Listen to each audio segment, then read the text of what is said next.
لهذا وما كنا لنهتدي لولا أن هدانا الله أشهد أن لا إله إلا الله وحده لا شريك له وأشهد أن محمدا عبده ورسوله اللهم صل وسلم على نبينا محمد وعلى آله وأصحابه ومن استنى بسنته إلى يوم الدين أما بعد أيها الإخوة والأخوات السلام عليكم ورحمة الله وبركاته ثم اعلموا أن أصدق الحديث كتاب الله وخير الهدي هدي محمد صلى الله عليه وسلم وشر الأمور محدثاتها فإن كل محدثة بدعة وكل بدعة ضلالة وكل ضلالة في النار. Ayuhal ikhwah wal akhwat, alhamdulillah thumma alhamdulillah, segala puji bagi Allah Subhanahu wa taala yang telah memberi kepada kita kesempatan untuk kembali bertemu di malam hari yang berbahagia ini. Harapan kita adalah mudah-mudahan Allah Subhanahu wa taala senantiasa memudahkan kita, memberikan kepada kita hidayah dan taufik dalam menjalankan apa yang menjadi kewajiban kita sebagai seorang muslim, dan mudah-mudahan kita dimasukkan oleh Allah dalam golongan hamba-hambanya yang bersyukur. Salawat beserta salam kepada Nabi besar Muhammad sallallahu alaihi wasallam, Nabi akhir zaman. Kita senantiasa berharap dan meminta kepada Allah, mudah-mudahan Allah Subhanahu wa taala memudahkan kita dalam mengikuti sunnah-sunnah Rasulullah sallallahu alaihi wasallam, yang mana hal tersebut merupakan pembuktian cinta kita kepada Allah Subhanahu wa taala. Dan mudah-mudahan dengan mengikuti sunnah Nabi sallallahu alaihi wasallam menjadi pembuktian cinta kita kepada Rasulullah sallallahu alaihi wasallam.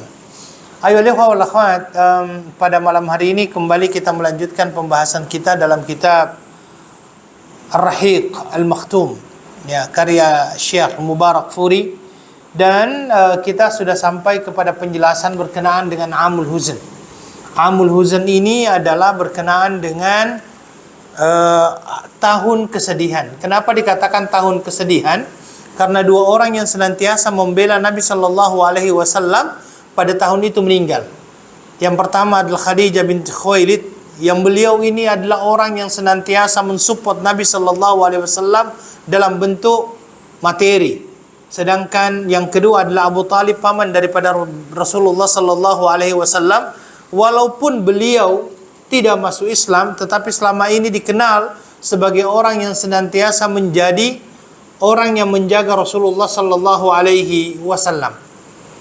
Sehingga dua orang ini adalah dua orang yang memang sangat-sangat berjasa di dalam hidup Nabi sallallahu alaihi wasallam. Satunya istri beliau yang masuk Islam, yang satunya lagi paman beliau, tetapi beliau tidak masuk Islam. Bahkan di dalam hadis, di dalam Al-Qur'an itu dikatakan innaka lan tahdi man ahbabta walakinallaha yahdi man yasha. Engkau tidak akan pernah mampu untuk memberikan hidayah kepada orang yang engkau cintai.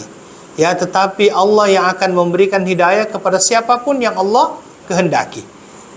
Ini kita bisa ambil pelajaran di situ apa? Tugas kita adalah menyampaikan. Tugas kita adalah menyampaikan berkenaan dengan apakah apa yang kita sampaikan ini diterima oleh masyarakat atau tidak, itu nomor dua. Ya, yang nomor satu yang penting adalah bahwa kita sudah menyampaikan apa yang menjadi kewajiban kita, yaitu menyampaikan yang hak yang berasal daripada Allah Subhanahu wa taala. Ya, jangan sampai ada perasaan malu misalnya, kan? Tidak. Bahwasanya kita menyampaikan yang hak kepada orang lain itu adalah merupakan bentuk dakwah kita kepada orang tersebut. Dan mudah-mudahan atas apa yang kita sampaikan itu beliau terima, dan akhirnya beliau bisa mengikuti ataupun masuk ke dalam agama yang kita anut ini. Taib ayyuhal ikhwah wal akhwat, kematian dua orang ini jelas ada pengaruhnya terhadap keseharian Rasulullah sallallahu alaihi wasallam. Karena dua orang ini adalah dua orang yang senantiasa menjadi pembantu dan penyokong Rasulullah sallallahu alaihi wasallam. Kedua orang ini adalah penolong Rasulullah sallallahu alaihi wasallam. Ya, maka dengan wafatnya dua orang ini banyak sekali pengaruhnya kepada kehidupan Rasulullah sallallahu alaihi wasallam, beliau maupun dengan para sahabat-sahabatnya. Kalau dulu orang-orang kafir Quraisy itu masih segan untuk melukai Nabi sallallahu alaihi wasallam, masih segan untuk mencederai Rasulullah sallallahu alaihi wasallam, tetapi selepas wafatnya paman daripada beliau sallallahu alaihi wasallam, maka setelah itu mereka lebih berani. Mereka lebih berani, ya. Bahkan terkadang mereka memang merencanakan dengan berbagai macam makar bagaimana mencelakakan Rasulullah sallallahu alaihi wasallam. Ya, bagaimana mencelakakan Nabi sallallahu alaihi wasallam, dan bukan hanya Rasulullah yang dibegitukan, termasuk juga kepada sahabat-sahabat Rasulullah sallallahu alaihi wasallam. Bahkan di dalam sebuah riwayat itu Nabi sallallahu alaihi wasallam itu ditimpuk tahu ya? Ditimpuk dengan apa? Dengan debu, dengan pasir, sehingga ketika dia balik ke rumahnya dilihat oleh anaknya, dibersihkan oleh anaknya debu tersebut. Ini yang terjadi kepada Rasulullah sallallahu alaihi wasallam. Ya, selepas ya wafatnya paman Nabi sallallahu alaihi wasallam dan selepas wafatnya Khadijah binti Khuwailid. Dan disinilah kita lihat bagaimana kesabaran Rasulullah sallallahu alaihi wasallam dalam menghadapi itu semuanya. Di samping juga itu, ayolah wal akhwat, ada sebuah peristiwa yang terjadi pada tahun 10 kenabian, yaitu apa? Nabi sallallahu alaihi wasallam sepeninggal daripada Khadijah bintil Khuwailid, maka beliau pun menikah lagi dengan seorang janda yang bernama Saudah binti Zam'ah. Ya, Saudah ini termasuk wanita yang masuk Islam terlebih dahulu. Ya, bahkan dikatakan beliau adalah orang yang sempat berhijrah ke Habasyah, hijrah yang kedua ke Habasyah. Ya, mantan suaminya itu bernama Sakran bin Amr yang juga masuk Islam dan berhijrah bersamanya serta wafat di Habasyah. Walaupun sebagian riwayat mengatakan bahwa sesungguhnya ia wafat sepulangnya ia dari Habasyah dan menuju ke Mekah. Jadi tetap sampai di Mekah. Maka ketika Saudah binti Zam'ah ini sudah melewati masa iddah, barulah Nabi sallallahu alaihi wasallam melamar dan menikahinya, dan dia adalah wanita kedua yang dinikahi oleh Nabi sallallahu alaihi wasallam sepeninggal Khadijah. Jadi Khadijah yang pertama, dialah yang kedua, ya. Dan ayyuhal ikhwah, jangan jangan sampai kita menyangka bahwa Saudah ini adalah seorang wanita yang masih muda, tidak. Dia sudah tua. Sehingga itulah pada akhir hidupnya dia memberikan giliran malamnya itu kepada siapa? Aisyah radhiyallahu anha. Ya. Jadi karena Nabi sallallahu alaihi wasallam adalah seorang yang sangat adil ketika dia mempunyai lebih daripada satu istri, ya. Adil, satu malam, tapi Saudah binti Zam'ah ini rela memberikan giliran malamnya itu kepada siapa? Aisyah radhiyallahu anha. Inilah kehidupan Rasulullah sallallahu alaihi wasallam. Dan ayyuhal ikhwah, kalau kita mencoba untuk mengkaji bagaimana kehidupan Rasulullah beserta sahabat-sahabatnya mulai dari awal dakwah Nabi sallallahu alaihi wasallam disampaikan. Mulainya dengan apa? Dengan sembunyi-sembunyi. Kemudian setelah itu dakwah Nabi sallallahu alaihi wasallam secara terang-terangan. Berbagai macam cara metode yang dilakukan oleh Nabi sallallahu alaihi wasallam ini, kita akan lihat betapa hebatnya orang-orang muslimin atau kaum muslimin di dalam menghadapi berbagai macam cabaran rintangan dalam keseharian mereka. Karena mereka berhadapan dengan orang-orang kafir Quraisy ini, ayyuhal ikhwah, bukan biasa. Ya, karena mereka orang kafir Quraisy ini berbagai macam cara metode yang mereka lakukan untuk menghentikan dakwah daripada Nabi sallallahu alaihi wasallam. Bahkan lebih daripada itu, bukan hanya ejekan, olokan, bukan. Bahkan masuk ke dalam fisik. Menyakiti, bahkan ada sahabat-sahabat Nabi sallallahu alaihi wasallam yang dibunuh demi mempertahankan apa yang mereka yakini. Ya. Dan hal inilah akhirnya mungkin kita akan bertanya-tanya, apa sebenarnya yang menjadi faktor kenapa mereka bisa begitu bertahan, mereka begitu tegar dan bersabar dalam menghadapi itu semuanya. Ya, kita kadang-kadang mungkin melihat, masya Allah, dengan berbagai macam siksaan yang bertubi-tubi datang kepada mereka, mereka tetap sabar. Kita tidak, gimana ya? Kita belum yakin 100% kalau seandainya siksaan seperti itu datang kepada kita, kita mampu untuk menghadapinya. Belum tentu. Tetapi mereka itu adalah orang-orang yang Masya Allah kita lihat puncak kesabaran mereka itu memang hal yang luar biasa. Karena berbagai macam tekanan, bahkan ketika mereka diembargo kan, tidak boleh ada orang yang berdagang dengan mereka, tidak boleh ada yang melakukan jual beli, bahkan menikah pun ada larangan. Bayangkan kalau sampai pernikahan itu pun ada larangan antara laki-laki kaum muslimin dengan wanita yang belum Islam pada waktu itu ataupun yang merupakan keluarga dari mereka, itu tidak boleh dinikahkan. Bayangkan. Ini hal yang luar biasa yang dihadapi oleh Rasulullah Sallallahu Alaihi Wasallam beserta sahabat-sahabatnya. Kita lihat penderitaan yang begitu hebat. Mereka dengan penuh kesabaran dan ketegaran menghadapinya. Ya, kalau seandainya kita mulai bertanya, kira-kira apa sih rahasia mereka itu? Apa yang menjadikan rahasia yang menjadikan mereka itu sangat-sangat tegar, sangat-sangat sabar dalam menghadapi berbagai macam cobaan, dalam menghadapi berbagai macam rintangan, cabaran yang berasal daripada kaum kafir Quraisy. Tetapi pada akhirnya kita akan mengakui bahwa sesungguhnya sebab-sebab tersebut diantaranya adalah apa? Yang pertama, keimanan mereka kepada Allah Subhanahu wa Ta'ala. Sejak mereka mengenal Allah dengan sebenar-benarnya, akhirnya keimanan yang mantap pun menyelinap masuk ke dalam hati mereka. Mantap, hebat, tidak goyah sama sekali. Tidak goyah sama sekali. Ya. Orang yang memiliki keyakinan yang kokoh dan kuat ini akan senantiasa mampu untuk menghadapi permasalahan-permasalahan duniawi sebesar dan sebanyak apapun. Ya, sebesar dan sebanyak apapun mereka akan bisa menghadapinya. Bahkan mungkin permasalahan-permasalahan yang muncul di hadapan mereka, mereka anggap adalah sebuah permasalahan yang biasa. Mari kita mengambil contoh. Contohnya misalnya siapa? Contohnya adalah Bilal bin Rabah. Sejak dia mengenal Allah Subhanahu wa Ta'ala, walaupun mungkin dia belum menghafalkan Al-Quran semuanya, karena waktu itu kan masih turun Al-Quran, tetapi keyakinan yang mantap di dalam dirinya disiksa. Siksaannya bukan main itu. Siksaannya itu pada waktu musim panas, dia ditarik di tengah padang pasir yang begitu panas, di atas dadanya diberikan batu, dicambuk lagi, ya. Tetapi yang muncul dari kata-kata dari mulutnya itu apa? Ahad, ahad. Apa yang menjadikannya seperti itu? Keimanannya yang mantap, ya, sejak mereka mengenal Allah Subhanahu wa Ta'ala, ya.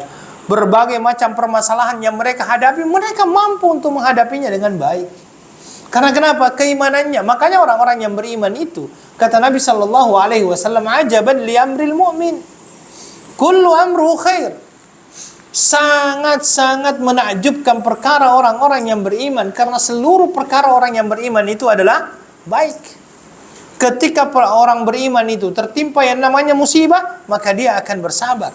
Ketika dia mendapatkan yang namanya kemudahan, kebaikan, maka mereka akan bersyukur. Dan itu tidak akan pernah kalian dapatkan kecuali di dalam diri orang-orang yang beriman. Tidak pernah kalian dapatkan kecuali di dalam diri orang-orang yang beriman. Makanya orang-orang yang beriman di dalam hidupnya itu, dia tidak akan pernah mengatakan, ya Allah saya punya masalah. Tetapi dia akan senantiasa membalik kata-kata itu dengan mengatakan, wahai masalah saya punya Allah. Wahai masalah saya punya Allah. Ya, itu yang dikatakan oleh orang-orang yang beriman di dalam hidupnya. Karena yakin bahwasanya Allah Subhanahu wa Ta'ala mampu menyelesaikan segala macam permasalahannya, sehingga rasa takut yang ada di dalam dirinya memang sudah tidak ada kecuali hanya kepada Allah Subhanahu wa Ta'ala. Keimanan yang kuat inilah yang menjadi faktor utama. Makanya kalau seandainya kita melihat saudara-saudara kita misalnya tertimpa dengan yang namanya musibah, mereka, orang-orang yang mempunyai keimanan itu menganggap musibah itu bagaikan ujian bagi mereka. Dan bagi mereka yang dinamakan dengan ujian adalah cara untuk naik kelas. Orang kalau mau naik kelas kan perlu ada ujian. Ya, ujian itu adalah cara naik kelas bagi mereka. Makanya di dalam Al-Quran dikatakan juga ahasiban nasu ayyutraku ayyakulu amanna wahum la yuftanun. Adakah manusia mengira bahwa mereka dibiarkan begitu saja mengatakan kami beriman kepada Allah, padahal mereka belum diuji oleh Allah Subhanahu wa taala, karena hidup ini pada hakikatnya adalah merupakan ujian. Dan apa yang didapatkan oleh para sahabat Nabi sallallahu alaihi wasallam dan sahabatnya sendiri, ini adalah ujian yang luar biasa, karena berhadapan dengan cabaran yang begitu luar biasa. Tetapi apa yang menjadikannya mereka tetap teguh dan bersabar? Keyakinan kepada Allah Subhanahu wa taala, bahwa sebesar apapun masalah yang mereka punya, mereka masih yakin bahwa Allah Maha besar daripada masalah-masalah itu. Ini perlu untuk kita tanamkan di dalam diri kita. Kemudian yang kedua apa? Kepemimpinan Rasulullah sallallahu alaihi wasallam yang senantiasa dicintai oleh para sahabat Rasulullah sallallahu alaihi wasallam. Nabi sallallahu alaihi wasallam adalah merupakan seorang pemimpin yang tertinggi bagi umat Islam, bahkan seluruh manusia. Ya, kepemimpinan Nabi sallallahu alaihi wasallam ini adalah kepemimpinan kepemimpinan yang selaras antara apa yang dia ucapkan dengan apa yang dia lakukan. Ya, dia memberikan contoh yang terbaik, dia memiliki akhlak yang sempurna, akhlak luhur, sifat-sifatnya yang terhormat, ciri fisiknya yang agung. Ini yang akhirnya menjadikan sahabat-sahabat Nabi Shallallahu Alaihi Wasallam ini adalah orang-orang yang sangat jatuh cinta kepada Rasulullah Shallallahu Alaihi Wasallam. Bahkan cintanya mereka dan kita semuanya kepada Nabi Shallallahu Alaihi Wasallam melebihi cinta kita terhadap diri kita sendiri. Itu yang disampaikan oleh Umar bin Khattab radhiyallahu an. Dia pernah mengatakan, "Wallahi ya Rasulullah, demi Allah ya Rasulullah, la anta habbun nasi ilai.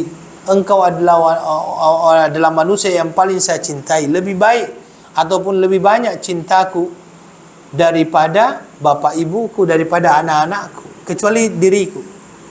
Apa kata Nabi sallallahu alaihi wasallam? La, belum wahai Umar, belum. Akhirnya dia mengatakan, engkau adalah orang yang saya cintai melebihi cintaku kepada diriku, orang tuaku, dan juga anak istriku. Maka itulah yang disampaikan oleh Nabi Shallallahu Alaihi Wasallam. Kemudian beliau mengatakan, al-ana ya Umar, al-ana ya Umar. Sekaranglah wahai Umar, sekaranglah wahai Umar. Dan Nabi Shallallahu Alaihi Wasallam ini adalah orang yang memang sangat dihormati oleh kawan maupun lawannya.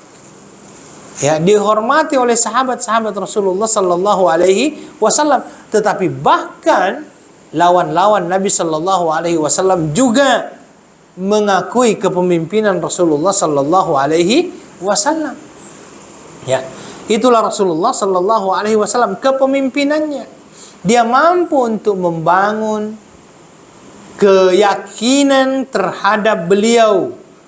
Ya, dia mampu untuk meyakinkan sahabat-sahabatnya terhadap apa yang dia sampaikan.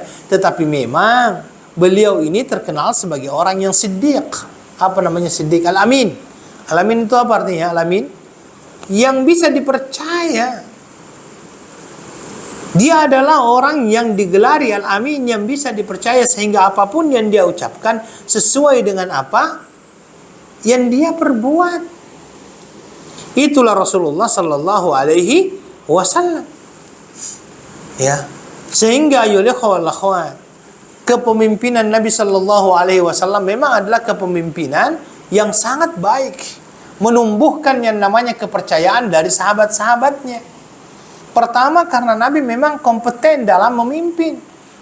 Karena di dalam Al-Quran itu ada dua kriteria kepemimpinan. Yang pertama adalah qawiyun, yang kedua adalah aminun. Qawiyun itu artinya apa? Kuat, kompeten dalam berfikir, dalam memimpin. Karena jangan sampai ada orang yang memimpin tapi tidak mempunyai kompetensi di dalam kepemimpinan. Nabi Shallallahu Alaihi Wasallam itu qawiyun. Dia adalah orang yang memang mempunyai kompetensi di dalam memimpin. Ya.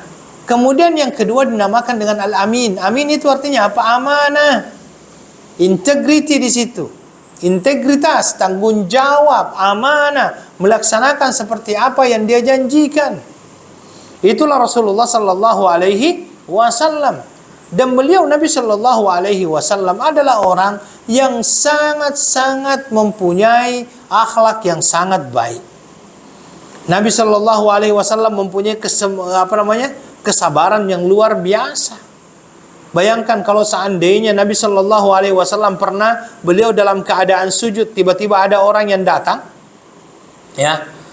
Kemudian tiba-tiba ada orang yang datang melemparkan yang namanya kotoran onta di atas kepala mereka. Ya. Dan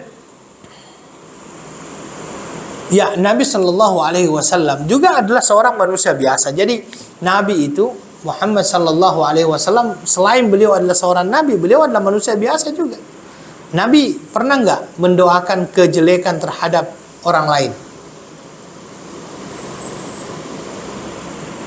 Kira-kira pernah nggak Nabi mendoakan kejelekan untuk orang lain? Nabi sallallahu alaihi wasallam pernah mendoakan kebinasaan. Ya, bahkan dia pernah mendoakan kebinasaan kepada siapa? Utsbah bin Abi Lahab. Utsbah bin Abi Lahab ini kan tiba-tiba dia dikelilingi oleh binatang buas itu, ya, singa di tengah padang pasir. Dan dia yakin bahwasanya ini adalah hasil daripada doa daripada Nabi sallallahu alaihi wasallam. Ubay bin Khalaf juga demikian, pernah mengancam untuk membunuh Rasulullah sallallahu alaihi wasallam, tetapi Nabi akhirnya mengatakan, kalau seandainya Allah mengizinkanku, akulah yang akan membunuhmu. Ya. Kemudian itulah yang terjadi, ya ikhwah. Itulah yang terjadi, itulah Rasulullah sallallahu alaihi wasallam. Orang yang senantiasa sesuai apa yang dia katakan dengan apa yang dia lakukan. Sehingga sahabat-sahabat Nabi sallallahu alaihi wasallam mencintai beliau. Mencintai beliau. Rasulullah sallallahu alaihi wasallam siap untuk mati demi Rasulullah sallallahu alaihi wasallam. Saya berikan contoh. Ya, Nabi pada waktu perang Uhud. Pada waktu perang Uhud itu Nabi sallallahu alaihi wasallam sempat masuk ke dalam lubang. Ketika Nabi sallallahu alaihi wasallam sudah masuk ke dalam lubang, itu orang-orang kafir Quraisy itu mempunyai semangat yang luar biasa untuk bagaimana bisa menghabisi, istilahnya begitu kan, menghabisi, membunuh Rasulullah sallallahu alaihi wasallam. Di antara mereka ada yang memanah, di antara mereka ada yang melempar yang namanya tombak kepada Nabi sallallahu alaihi wasallam. Tetapi apa yang terjadi? Ada seorang wanita yang akhirnya menjadikan punggungnya sebagai tameng. Tameng itu apa ya? Perisai. Seluruh anak panah yang mengarah kepada siapa? Rasulullah sallallahu alaihi wasallam, karena begitu cintanya dia kepada Nabi sallallahu alaihi wasallam. Inilah yang perlu, yang memang muncul dalam diri para sahabat Rasulullah sallallahu alaihi wasallam. Mereka membela Nabi sallallahu alaihi wasallam.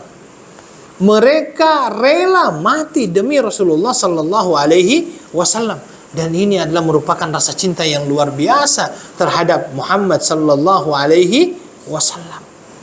Ini adalah merupakan cinta yang luar biasa. Ya. Yang ketika pengorbanan itu ya diminta, maka mereka semuanya siap untuk berkorban. Makanya ya ikhwat, sahabat Nabi sallallahu alaihi wasallam itu ketika diajak oleh Nabi sallallahu alaihi wasallam ke medan perang, itu mereka tidak pernah bertanya berapa yang kita akan hadapi, tidak. Dan di dalam sejarah tidak ada satupun peperangan yang diajak oleh yang dipimpin oleh Nabi yang mana jumlah Nabi lebih banyak daripada kaum kafir Quraisy kecuali satu perang. Apa itu? Perang Hunain. Yang lainnya itu jumlah Nabi sallallahu alaihi wasallam adalah sedikit. Tapi ada tidak sahabat Nabi sallallahu alaihi wasallam yang berkata, ya sudahlah ini kita pasti kalah? Ini tidak. Orang-orang yang beriman itu senantiasa yakin bahwasanya apa yang diminta ataupun apa yang diperintahkan oleh Nabi sallallahu alaihi wasallam adalah sesuatu yang benar. Sehingga kecintaan mereka kepada Rasulullah sallallahu alaihi wasallam itu sampai mengorbankan hidup mereka. Mengorbankan hidup mereka. Mereka berani untuk itu. Itu karena kecintaan mereka kepada Rasulullah sallallahu alaihi wasallam. Ya. Kecintaan mereka kepada Rasulullah sallallahu alaihi wasallam. Mereka berani berkorban karena membuktikan cintanya kepada Nabi sallallahu alaihi wasallam. Kemudian ayyuhal ikhwah wal akhwat, di samping itu juga para sahabat menyadari secara penuh akan besarnya tanggung jawab yang diberikan oleh Nabi kepada mereka. Ya, yaitu apa? Menjadi teladan sekaligus mendakwakan agama ini kepada orang lain. Itu sahabat Nabi sallallahu alaihi wasallam lakukan. Sehingga mereka mampu bertahan karena mereka merasa saya punya tanggung jawab untuk menyebarkan agama ini. Mereka tidak lari. Mereka tidak lari. Ya, karena mereka yakin bahwasanya ini akan menjadi tanggung jawab mereka. Kalau itu menjadi tanggung jawab mereka, maka mereka tetap akan bertahan walau apapun ancaman yang datang kepada mereka. Tanggung jawabnya adalah apa? Menyebarkan agama itu. Mereka bersabar. Ya, itulah yang dilakukan oleh para sahabat Rasulullah sallallahu alaihi wasallam. Ayo ikhwah, perjuangan mereka luar biasa. Karena kenapa? Kalau orang Jawa mengatakan, ini nanti Pak Sukiman yang akan terjemahkan. Kata orang Jawa itu punya satu filosofi yang mengatakan begini, bondo bahu pikir lek perlu sak nyawane pisan. Ini artinya apa? Bondo bahu pikir lek perlu sak nyawane pisan. Uang, pemikiran, badan, kalau perlu dalam perjuangan ini kita korbankan nyawa. Itu yang dilakukan oleh para sahabat Rasulullah sallallahu alaihi wasallam. Coba, ketika Nabi mengajak, ayo siapa yang mau berinfak? Semuanya berinfak tidak? Iya. Bahkan ada di antara mereka yang akhirnya memberikan segala apa yang mereka punya demi siapa? Rasulullah sallallahu alaihi wasallam. Abu Bakar radhiyallahu anhu itu, ayo ikhwah. Nanti kita akan sampai di sana. Tetapi sebelumnya saya akan cerita bagaimana pengorbanan Abu Bakar radhiyallahu anhu. Abu Bakar radhiyallahu anhu ketika terjadi hijrah ke Madinah itu, ya, ketika terjadi hijrah ke Madinah, Abu Bakar itu senantiasa menunggu ini siapa yang akan diajak oleh Nabi untuk pergi hijrah ini, siapa yang akan diajak. Ternyata yang diajak adalah dia. Ya Abu Bakar, as-suhbah. Wahai Abu Bakar, ayo temani saya. Abu Bakar itu Abu Bakar itu selama perjalanan beliau adalah orang yang sangat luar biasa. Kan dia ketika masuk di dalam gua Thawr ya, sempat sempat dipatok ular istilahnya kan.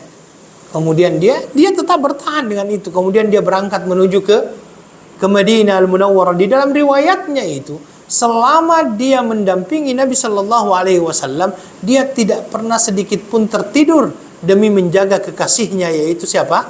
Rasulullah sallallahu alaihi wasallam. Ada tanggung jawab yang luar biasa. Ya, ada tanggung jawab yang luar biasa. Sehingga dengan adanya rasa tanggung jawab itu, mereka menganggap bahwa tanggung jawab itu jauh lebih besar daripada berbagai macam kesulitan-kesulitan yang mereka hadapi. Dan ini adalah merupakan salah satu kelebihan daripada kaum muslimin. Kaum muslimin itu dimanapun mereka berada, ketika mereka berada di satu tempat, dia mau menjadi pedagang kah atau tidak, pasti dia sekaligus menyebarkan Islam. Ini adalah merupakan, kenapa mereka tetap menyebarkan Islam? Karena adanya rasa tanggung jawab itu tadi. Yang sampai ke kita kan penyebarnya siapa? Kan sebagian teori mengatakan yang menyebarkan Islam di Nusantara ini siapa? Para pedagang.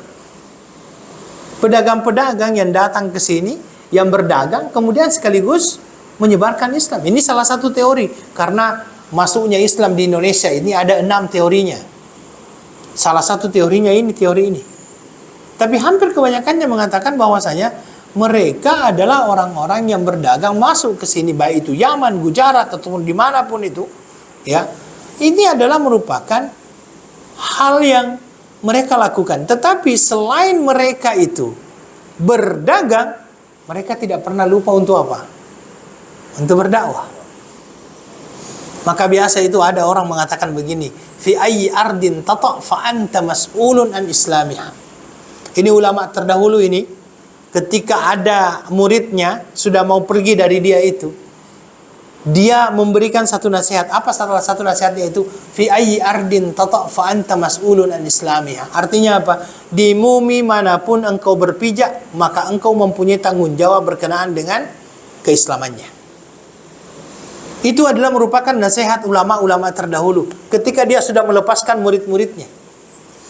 Fi ayyi ardin tata' fa anta mas'ulun an islamiha. Kenapa itu? Ada rasa tanggung jawab. Ya. Dan rasa tanggung jawab itu jauh lebih besar daripada kesulitan-kesulitan yang mereka hadapi. Kemudian selanjutnya, ya wal akhwat, yang menjadikan faktor kenapa mereka bisa bertahan, ya, yang menjadikan mereka bisa bertahan dengan berbagai macam cabaran yang mereka hadapi, berbagai macam cobaan yang mereka hadapi, berbagai macam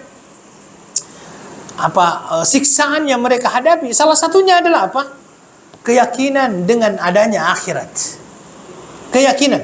Orang yang yakin dengan adanya akhirat ini, inilah yang akhirnya menguatkan keimanan mereka juga. Mereka memiliki keyakinan yang kuat bahwa apapun yang mereka dapatkan sekarang di dunia ini, ya, dari berbagai macam kesulitan-kesulitan ataupun dari berbagai macam cabaran-cabaran, pada akhirnya mereka akan merasakan dampaknya, kesannya di mana? Di akhirat. Karena ada janji daripada Allah Subhanahu wa ta'ala. Sehingga mereka tidak takut menjalani kehidupan dunianya ini. Karena takutnya mereka, harapannya mereka hanya kepada siapa? Allah Subhanahu wa ta'ala. Ya. Makanya di dalam Al-Quran suratul Mu'minun dikatakan walladzina yu'tuna ma ataw wa qulubuhum wajilah. Ya. Orang-orang yang memberikan apa yang telah mereka berikan dengan hati yang takut. Dengan hati yang takut berharap hanya kepada Allah Subhanahu wa ta'ala.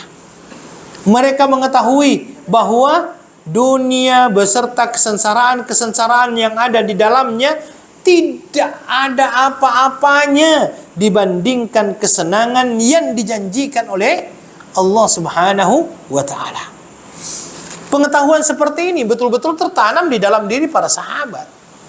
Sehingga kata-kata walal akhiratu khairul laka minal ula, bahwa sesungguhnya akhirat itu lebih baik bagimu daripada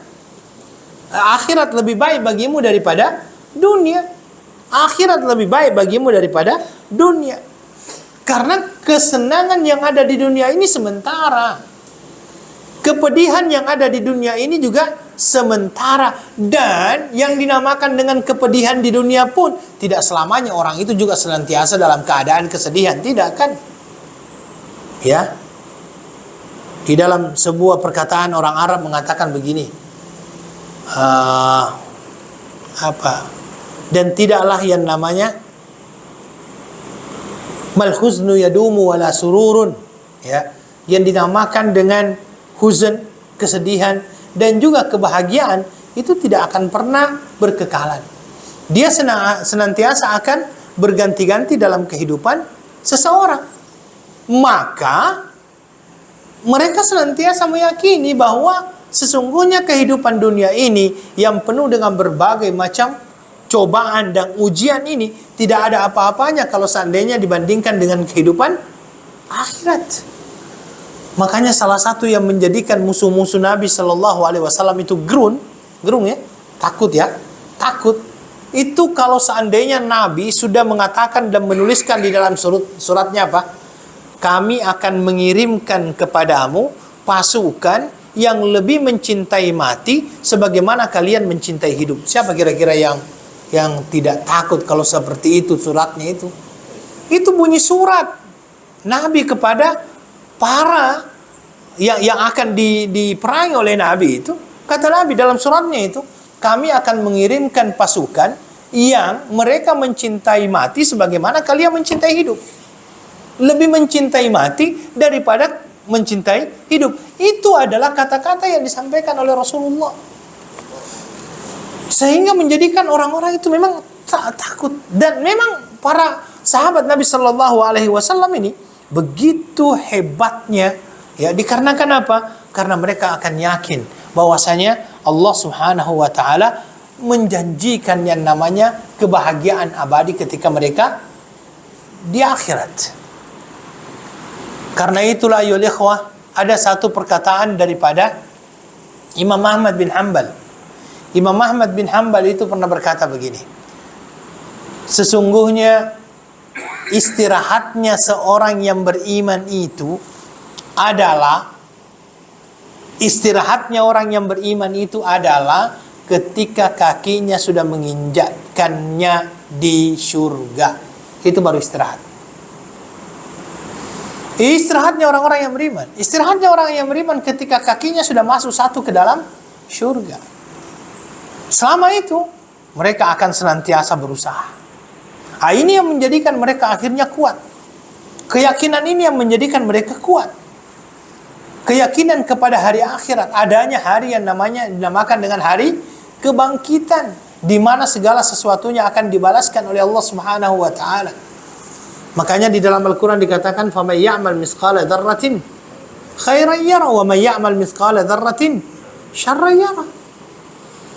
Semua orang yang melakukan kebaikan maka dia akan mendapatkan kebaikan itu, dan semua orang yang melakukan keburukan semua akan mendapatkan keburukan itu. Ini yang menjadikan mereka akhirnya termotivasi, ya, termotivasi untuk berhadapan dengan berbagai macam kesulitan-kesulitan tersebut. Selanjutnya ya ikhwah, yang menjadikan mereka kuat, tegar, sabar dalam berbagai macam tekanan yang mereka dapatkan adalah apa? Al-Quran. Al-Quran. Al-Quran turun kepada mereka. Karena sahabat ini, salah satu keistimewaannya adalah orang-orang yang dipilih untuk menemani Nabi Shallallahu Alaihi Wasallam ketika Nabi masih hidup, dan Nabi Shallallahu Alaihi Wasallam mendapatkan yang namanya wahyu, dan mereka langsung melihat bagaimana Nabi melaksanakan wahyu itu para sahabat. Itu adalah merupakan keistimewaan mereka yang tidak bisa didapati oleh orang-orang yang bukan sahabat. Karena mereka langsung bertemu dengan Rasulullah, melihat keseharian Nabi Shallallahu Alaihi Wasallam, apa yang dilakukan oleh Rasulullah Shallallahu Alaihi Wasallam. Dan salah satu yang menguatkan mereka adalah apa? Al-Quran ini. Karena Al-Quran itu terkadang turun untuk memberikan kabar gembira kepada orang-orang yang beriman. Seperti contoh misalnya apa? Ya, seperti contoh misalnya adalah ketika terjadinya perang Badar. Perang Badar itu Allah kan langsung memberitahu bahwasanya kami akan turunkan kepada mereka apa? Malaikat. Allah akan turunkan kepada mereka malaikat. Ya, sehingga adanya hiburan-hiburan seperti ini menjadikan Nabi Shallallahu Alaihi Wasallam itu dan sahabat-sahabatnya senantiasa terhibur. Ya, sehingga mereka itu mempunyai pondasi keimanan yang semakin hari semakin kuat karena janji-janji Allah di dalam Al-Quran itu. Ya, misalnya saja, kenapa mereka tetap sabar? Ya, Allah memang memberikan beberapa ayat yang menjelaskan tentang kesabaran. Misalnya saja, am hasibtum an tadkhulul jannata walamma ya'tikum mathalul ladzina khalau min qablikum mashatumul ba'sa wad-dharra wa zulzilu hatta yaqula ar-rasulu wal ladzina amanu ma'ah mata nasrullah ala inna nasrallahi qarib. Contohnya begitu. Ya, adakah orang-orang akan mengira bahwa mereka akan begitu saja masuk surga padahal belum datang kepada mereka cobaan sebagaimana cobaan yang telah ditimpakan kepada orang-orang terdahulu sebelum kamu.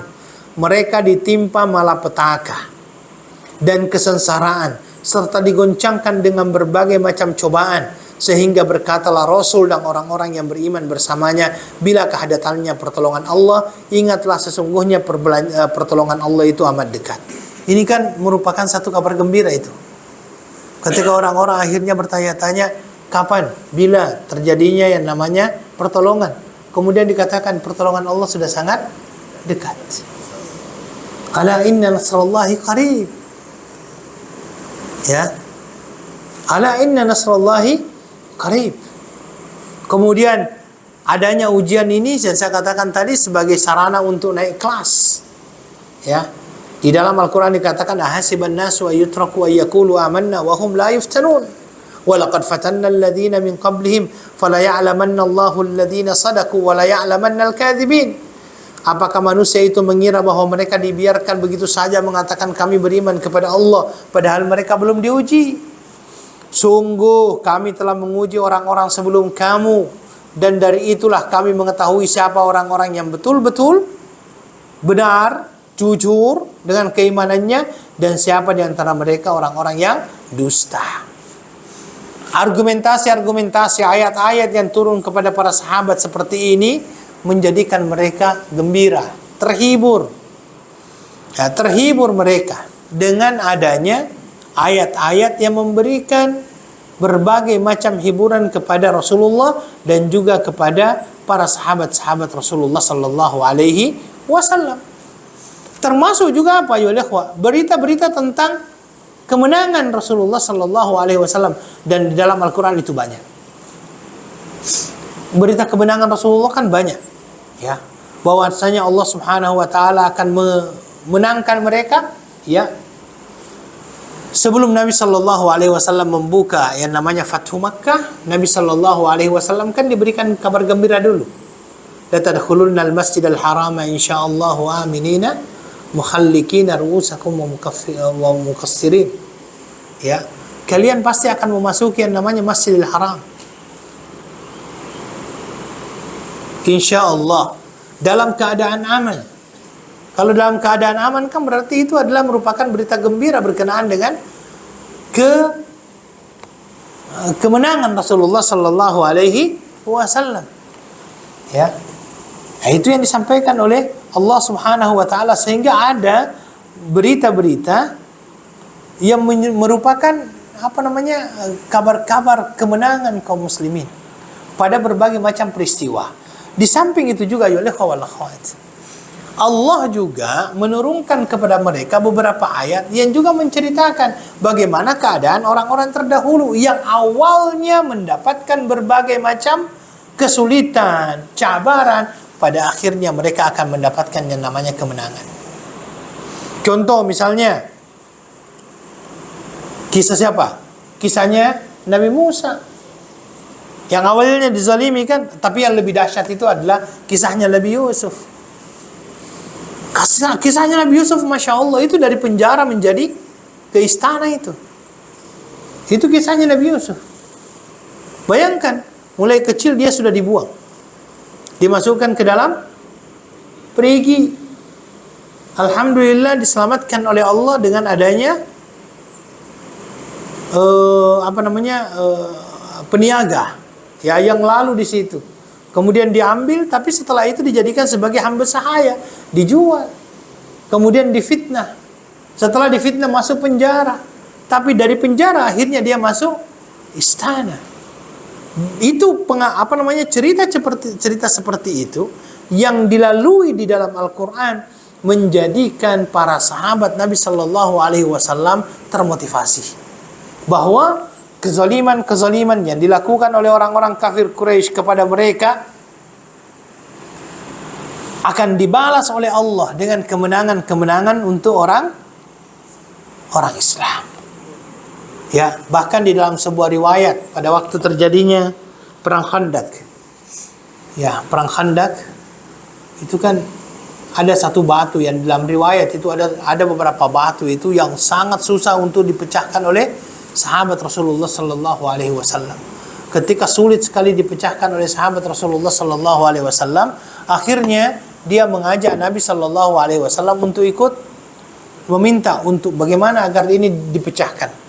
Kemudian akhirnya Nabi sallallahu alaihi wasallam mengambil yang namanya pemecah batu itu ya, seperti palu. Kemudian Nabi sallallahu alaihi wasallam memukulkan dan itu kan terpercik api. Nabi sallallahu alaihi wasallam sudah langsung memberikan yang namanya berita kemenangan, ini akan membuka pintu Parsia, ini akan membuka pintu Romawi, Rom waktu itu kan. Dan itu betul-betul terjadi. Makanya di dalam Al-Quran itu dikatakan apa? Yauma idzi yafrahul mu'minun binasrillah. Pada hari itu orang-orang yang beriman akan gembira. Karena apa? Pertolongan daripada Allah Subhanahu wa ta'ala. Bismillah.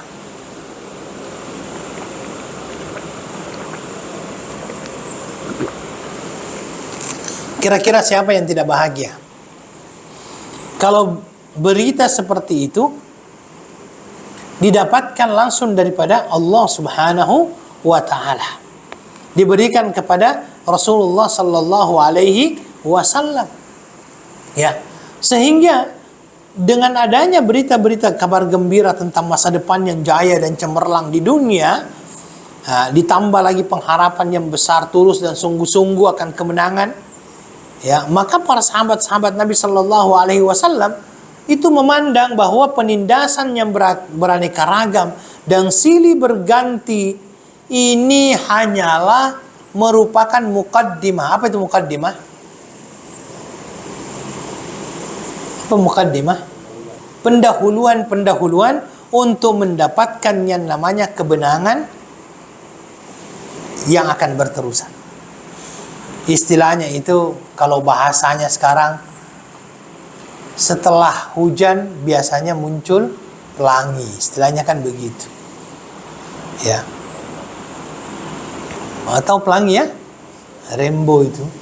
Ya, biasanya kan orang seperti itu. Dan para sahabat Nabi Shallallahu Alaihi Wasallam itu betul-betul meyakini bahwa apa yang mereka dapatkan sekarang itu, cobaan yang mereka dapati pada saat itu adalah jalan untuk mendapatkan yang namanya kesuksesan. Makanya di dalam Al-Quran dikatakan fa inna ma'al usri yusra, inna ma'al usri yusra. Dan sahabat Nabi Shallallahu Alaihi Wasallam mampu bertahan, ya, mampu bertahan. Dan mereka adalah orang-orang yang memang Masya Allah, memang betul-betul berani untuk berjuang bersama Nabi Shallallahu Alaihi Wasallam, rela meninggalkan hal-hal yang terbaik bagi mereka demi memperjuangkan agama ini. Ya, kita lihat dan kita tahu sendiri bagaimana mereka meninggalkan kota yang membesarkan mereka, di mana di situ mereka lahir. Meninggalkan bukan hanya keluarganya, tetapi juga meninggalkan apanya? Hartanya, demi mengikuti apa yang dijanjikan oleh Rasulullah Sallallahu Alaihi Wasallam. Tayyib ayyuhal ikhwah wal akhwat, ini adalah beberapa faktor yang mempengaruhi kenapa orang-orang yang beriman itu tahan dengan berbagai macam cobaan. Orang-orang yang beriman itu yang yakin dengan itu semuanya, insya Allah dia adalah orang-orang yang tahan dengan berbagai macam cobaan yang menimpanya. Dan mereka senantiasa meyakini bahwa segala apapun yang menimpa mereka itu semuanya merupakan takdir Allah yang mereka perlu untuk jalani. Karena bagi orang-orang yang beriman itu tidak ada yang serba kebetulan. Dan bagi orang-orang yang beriman tidak ada yang kebetulan. Tetapi bagi orang-orang yang beriman itu semuanya sudah ditakdirkan oleh Allah Subhanahu wa ta'ala. Semuanya sudah ditakdirkan oleh Allah Subhanahu wa ta'ala. Dan kita mengikuti apa yang telah ditakdirkan oleh Allah Subhanahu wa ta'ala tersebut. Walaupun kita tidak pernah tahu apa yang telah ditakdirkan itu, maka kita berusaha untuk melakukan yang terbaik. Tayyib ayyuhal ikhwah wal akhwat. Selanjutnya kita masuk kepada bab yang baru. Bab yang baru ini adalah merupakan tahapan ketiga daripada dakwah. Ya. Jadi kalau dulu itu dakwah secara sembunyi-sembunyi sudah dilakukan, kemudian dakwah secara terang-terangan juga sudah dilakukan. Sekarang Nabi Shallallahu Alaihi Wasallam ingin berdakwah keluar kota. Kenapa? Di Mekah sudah banyak orang yang mengenal Islam, ya. Tetapi memang waktu itu Islam masih menjadi musuh bagi kaum kafir Quraisy pada saat itu. Mereka belum senang dengan kehadiran Islam. Maka dari itulah Nabi Shallallahu Alaihi Wasallam berpikir untuk bagaimana agar Islam ini tersebar lebih cepat keluar daerah. Maka Nabi Shallallahu Alaihi Wasallam akhirnya memulakan dakwanya di luar daerah. Dan itu terjadi pada bulan Syawal tahun ke-10 kenabian. Kalau bulan Syawal berarti bulan keberapa? 10. Ya. Tahun ke-10 Syawal itu, ya, di bulan Syawal tahun ke-10 kenabian. Kalau dikatakan kenabian itu sejak diutusnya Nabi Shallallahu Alaihi Wasallam, ya, diutusnya di umur 40 tahun. Jadi kalau kita mengatakan tahun ke-10 kenabian, itu berarti umurnya Nabi berapa? 50 tahun. Oke.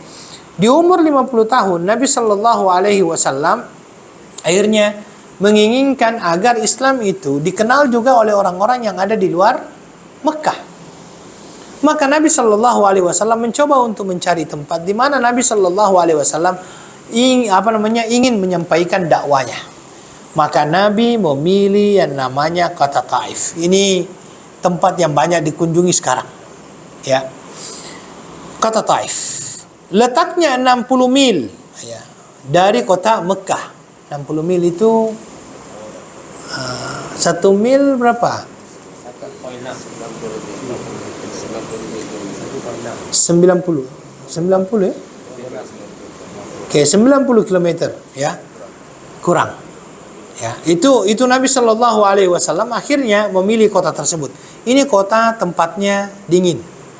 Karena ia memang berada di atas. Oke. Beliau datang pergi ke sana sambil berjalan kaki. Bayangkan kalau sekarang nggak ada orang yang sanggup berjalan kaki. Ya, didampingi oleh anak angkat beliau yang bernama Zaid bin Harithah. Ya, maka Nabi Shallallahu Alaihi Wasallam itu ini adalah merupakan semangat beliau untuk berdakwah. Ya, setiap beliau melewati satu kabilah, maka Nabi Shallallahu Alaihi Wasallam menyampaikan Islam kepada mereka. Nabi Shallallahu Alaihi Wasallam mengajak mereka untuk memeluk Islam. Tetapi yang terjadi adalah apa? Tidak ada satupun kabilah yang mau untuk masuk Islam. Tidak memberikan respon yang positif. Responnya adalah respon yang negatif. Ya. Padahal Nabi Shallallahu Alaihi Wasallam mengajak mereka untuk masuk ke dalam agama yang diridhai oleh Allah Subhanahu wa Ta'ala. Tak kala tiba di Taif, Nabi Shallallahu Alaihi Wasallam mendatangi 3 orang yang bersaudara. Dan ini adalah merupakan pemuka daripada kabilah Thaqif. Ya, mereka bernama Abd, Yadail, Mas'ud dan Habib. Ketiga-tiganya ini adalah Bani Thaqif. Ya. Kemudian ayyuhal ikhwah, ketika akhirnya Nabi Shallallahu Alaihi Wasallam mengajak mereka untuk beriman kepada Allah dan membela Islam ini, salah seorang dari mereka berkata apa? Jika Allah benar-benar mengutusmu, maka Dia akan merobek-robek pakaian Ka'bah. Ya. Kemudian di antara mereka ada juga yang berkata, tidak adakah orang selain kamu yang diutus oleh Allah Subhanahu wa Ta'ala? Ya. Bahkan di antara mereka ada yang berkata, demi Allah saya tidak akan pernah bicara sama sekali dengan kamu. Ya, pergi kamu dari sini. Ya, bahkan dia menganggap Nabi Shallallahu Alaihi Wasallam adalah seorang pendusta. Ya. Kemudian ketika Nabi Shallallahu Alaihi Wasallam berdiri meninggalkan mereka, ya, Nabi Shallallahu Alaihi Wasallam berkata kepada mereka, kalau seandainya kalian melakukan apa yang telah kalian lakukan, yaitu menolak ajakan Nabi Shallallahu Alaihi Wasallam, maka rahasiakanlah tentang diriku. Nabi juga minta agar dirahasiakan, karena jangan sampai orang kafir Quraisy itu mendengarnya. Tetapi yang terjadi setelah itu, ayyuhal ikhwah wal akhwat, Nabi yang tinggal di sana di tengah penduduk Taif selama berapa hari? 10 hari. Ya, Nabi itu dalam 10 hari sudah ditolak di mana-mana. Itu Nabi tetap mempunyai semangat yang luar biasa untuk mendakwakan Islam ini. Setiap yang dia temui, dia pasti ajak. Setiap yang dia ketemui, dia pasti berbicara berkenaan dengan Islam. Ya. Tetapi semua yang ditemui yang diajak kepada Islam ini, semuanya akan mengatakan apa? Keluar kamu dari daerah kami. Sampai pada akhirnya timbul kemarahan. Timbul kemarahan daripada orang-orang Taif yang menjadikan mereka akhirnya mencoba untuk menyakiti Rasulullah sallallahu alaihi wasallam, melontar batu, melempar batu kepada Nabi sallallahu alaihi wasallam, mencaci Nabi sallallahu alaihi wasallam dengan kata-kata yang tidak pantas. Kemudian akhirnya mereka melemparkan kepada Nabi batu-batu tersebut sehingga Nabi sallallahu alaihi wasallam berdarah dan bahkan dikatakan bersimbah darah. Inilah perjuangan Rasulullah sallallahu alaihi wasallam. Ini baru di Taif ayyuhal ikhwah. Ya, ini baru di Taif. Wallahu taala alam. Saya kira itu yang bisa kami sampaikan pada malam hari ini. Mudah-mudahan bisa bermanfaat bagi kita semuanya. Ya, saya akhiri dengan doa kafaratul majlis. Subhanakallahumma bihamdika asyhadu an la ilaha illa anta astaghfiruka wa atubu ilaik. Wa akhiru da'wana anil hamdulillahi rabbil alamin. Wassalamu alaikum warahmatullahi wabarakatuh.